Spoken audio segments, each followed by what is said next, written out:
Assalamualaikum warahmatullahi wabarakatuh. Nama saya Adeliki Joviansyah. Saya akan presentasikan tentang COVID-19 yang berada di Indonesia.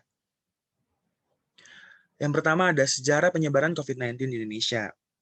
Berawal dari adanya warga negara Jepang yang berkunjung ke Indonesia. Setelah berkunjung ke Indonesia, ia mengunjungi Malaysia.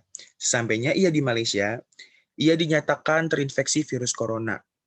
Setelah dinyatakan positif terinfeksi virus corona, dilakukan tracking guna mengetahui dengan siapa saja ia melakukan kontak. Setelah dilakukan tracking, ternyata ada 2 warga negara Indonesia yang melakukan kontak dengannya, yaitu ibu berusia 64 tahun dan putrinya berusia 31 tahun. Setelah itu, ibu dan putrinya tersebut dilakukan tes. Setelah dilakukan tes, hasilnya positif.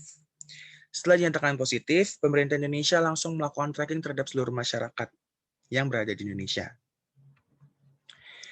Kasus COVID-19 di Indonesia, total kasus ada 448.000 jiwa. Total kesembuhan ada 379.000 jiwa, dan total meninggal ada 14.836 jiwa. Langkah-langkah pemerintah Indonesia dalam menanggulangi COVID-19. Yang pertama, mengeluarkan kebijakan sistem zonasi guna melakukan penetapan dan pengendalian wilayah. Yang kedua, membangun 300 laboratorium di seluruh Indonesia. Yang ketiga, mengembangkan 800 rumah sakit rujukan di seluruh Indonesia. Dan yang keempat, membuat alat pelindung diri dan alat-alat medis buatan Indonesia. Sikap masyarakat terhadap COVID-19. Ada masyarakat yang merasa takut sehingga akan lebih aware terhadap dirinya sendiri, seperti tetap di rumah dan melakukan rapid atau swab test dengan rutin. Dan ada pula masyarakat yang tidak percaya tentang COVID-19.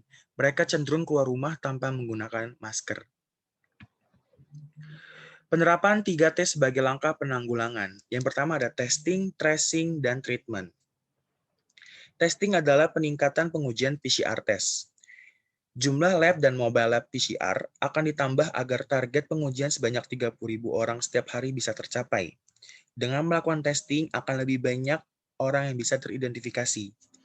Yang kedua ada tracing. Tracing dilakukan untuk menelusuri kasus suspek, kasus probable, dan kasus konfirmasi. Tujuannya adalah agar dapat diberlakukan isolasi mandiri.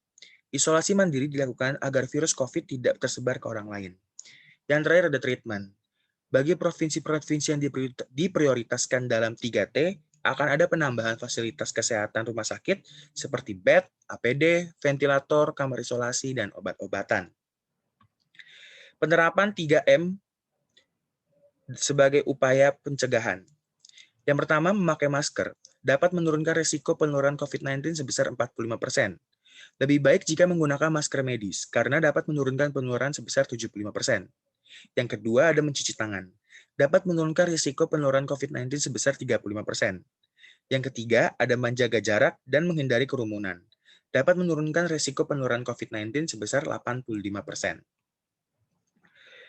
Bagaimana upaya penemuan vaksin? Yang pertama ada uji keamanan dan uji vaksin. Yang kedua ada vaksin diuji keamanan dengan luas. Yang ketiga, vaksin diuji kemanjuran dalam skala besar. Yang keempat, vaksin disetujui untuk penggunaan awal atau terbatas. Yang kelima, vaksin disetujui untuk penggunaan penuh. Bagaimana COVID-19 mengubah dunia? Yang pertama, ekonomi. Dapat menyebabkan ketidakstabilan ekonomi di berbagai negara. Contohnya seperti di Indonesia.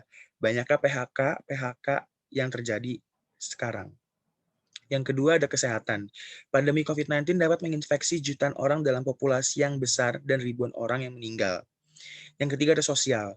Berdampak parah bagi kehidupan sosial seperti perjalanan pariwisata terbatas, sekolah dan universitas diliburkan, pasar ditutup, tempat olahraga ditutup, tempat kerumunan ditutup. Sekian dari presentasi saya, kurang lebihnya mohon maaf. Wassalamualaikum warahmatullahi wabarakatuh.